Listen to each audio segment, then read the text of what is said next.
Hai guys, welcome to Teguh Story Channel. Apa kabar sahabat onlineku? Semoga sehat dan bahagia selalu, serta selalu dalam lindungan Allah. Di video ini aku akan menceritakan kisah seorang ayah yang tega membantai anak dan istrinya sendiri. Peristiwa ini terjadi karena percekcokan masalah keluarga. Dan sebelum peristiwa ini terjadi, sang suami sempat sholat subuh berjamaah di masjid. Lantas bagaimana kisahnya? Simak video ini sampai habis sahabat onlineku.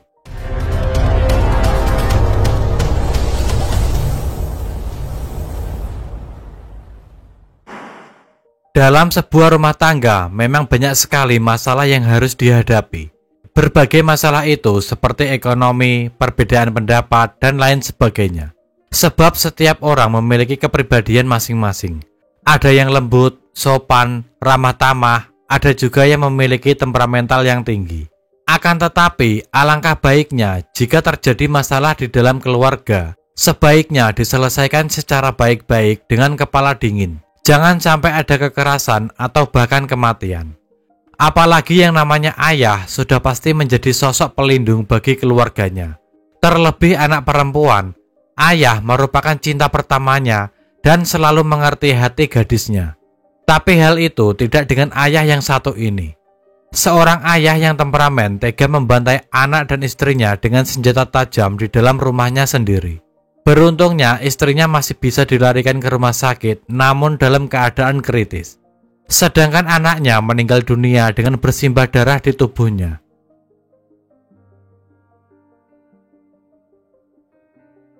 Rizky Noviandi Ahmad adalah seorang ayah berusia 31 tahun. Dan istrinya bernama Nila Islamia juga berusia 31 tahun. Dari pernikahan mereka, keduanya dikaruniai 2 orang anak. Anak pertamanya bernama Kayla Putri dan anak keduanya bernama Pasya. Mereka tinggal di perumahan klaster Pondok Jati Jajar nomor 202, RT 3 RW 8, Kelurahan Jati Jajar, Kecamatan Tapos, Kota Depok. Rizky merupakan pegawai outsourcing atau karyawan kontrak yang dipasok dari sebuah perusahaan penyedia jasa pada Kementerian Pertanian. Sehari-hari Rizky bertugas di Cilengsi, Kabupaten Bogor. Sedangkan istrinya sebagai ibu rumah tangga yang dengan setia merawat suami dan kedua anaknya. Di rumah itu mereka tinggal bebarengan dengan orang tua dan adik Rizky, sebab mereka belum memiliki rumah sendiri. Kehidupan rumah tangga Rizky dan Nila tidak selalu diwarnai keharmonisan, melainkan selalu diwarnai dengan percekcokan. Hal ini terjadi dikarenakan Rizky selalu pulang malam bahkan pulang pagi, sehingga menimbulkan pertanyaan bagi Nila, kemana aja, ngapain aja, dan lain sebagainya. Hingga suatu hari di pagi hari, terjadi percekcokan dahsyat yang berakhir dengan tragedi yang sangat menyayat hati. Tragedi ini bermula pada hari Selasa 1 November 2022. Rizky pergi ke masjid untuk menunaikan sholat subuh. Dalam rekaman CCTV masjid, sekitar pukul 3:20 waktu Indonesia Barat, Rizky terlihat memasuki area parkiran masjid menggunakan kendaraan bermotor. Rizky juga tampak mengenakan jaket hitam, tas selempang, dan memakai sandal jepit. Usai memarkirkan kendaraannya, Rizky lantas bergegas mengambil air wudhu. Setelah itu, Rizky duduk di teras masjid sembari mendengarkan sholawat Nabi dan berdoa. Saat berdoa, Rizky tampak menangis terseduh-seduh, tertunduk lemas, dan kerap menyeka air matanya. Lalu pada pukul 4:09 waktu Indonesia Barat, Rizky melaksanakan sholat subuh berjamaah dengan mengambil posisi pada barisan ketiga dekat dengan pintu masjid.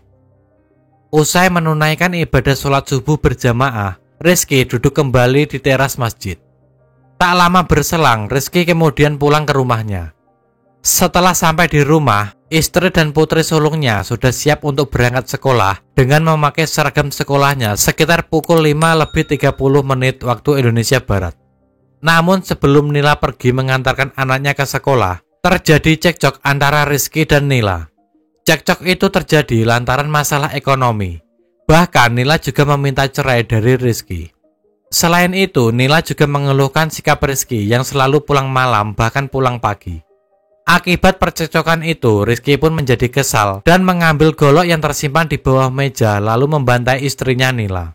Melihat itu, sang anak Keila mencoba melerai orang tuanya dan juga memohon-mohon kepada ayahnya untuk menghentikan perbuatan kejinya itu. Namun siapa sangka, Rizky juga membantai anaknya itu dan menyebabkan anaknya kehilangan nyawanya karena kehabisan darah dengan luka di kepala, mata, leher, tangan, dan beberapa jarinya putus. Usai membantai anak dan istrinya, Rizky lalu menggandeng anak keduanya yang juga berlumuran darah ibu dan kakaknya, lantas duduk di depan rumah. Pembunuhan sadis yang terjadi pada pagi hari itu disaksikan sejumlah warga setempat. Adik kandung Rizky yang ada di lantai 2 rumah tersebut mendengar pertengkaran serta rintihan istri Rizky yang meminta bantuan. Namun dia baru berani keluar setelah mendengar suara warga lain di lantai bawah rumahnya. Dia pun menolong istri kakaknya dan membawanya ke rumah sakit. Sebelumnya, usai kejadian, orang tua Rizky menghampiri cucu dan ibunya yang bersebelahan dan berlumuran darah. Saat itu juga, dia berteriak meminta tolong kepada warga setempat.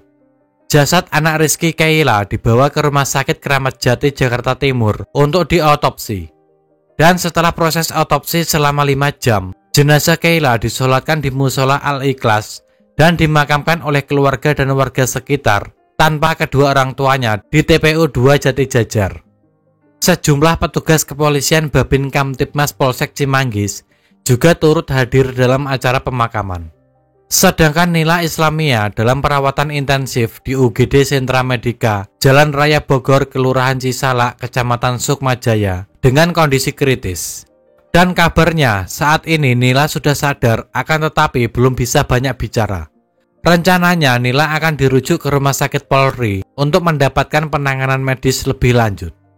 Salah satu warga yang juga menjadi saksi tragedi itu bernama Eka segera mengamankan anak kedua Rizky dari ayahnya.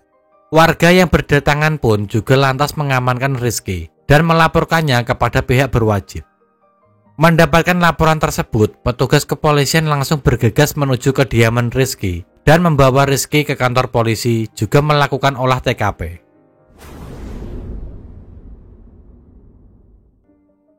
Saat diperiksa di Mapolres Depok, Rizky mengakui semua perbuatannya. Dia tega melakukan itu lantaran dia kesal dengan istrinya dan juga ada kemungkinan dia stres dengan masalah dalam keluarganya. Selain itu, Rizky tega melakukan itu karena merasa kehormatannya sebagai seorang kepala rumah tangga telah diinjak-injak oleh istrinya. Dia juga kesal dan kecewa dengan sang anak Keila, sebab saat Rizky berbicara kepada anaknya justru tidak menghiraukannya dan membuang mukanya.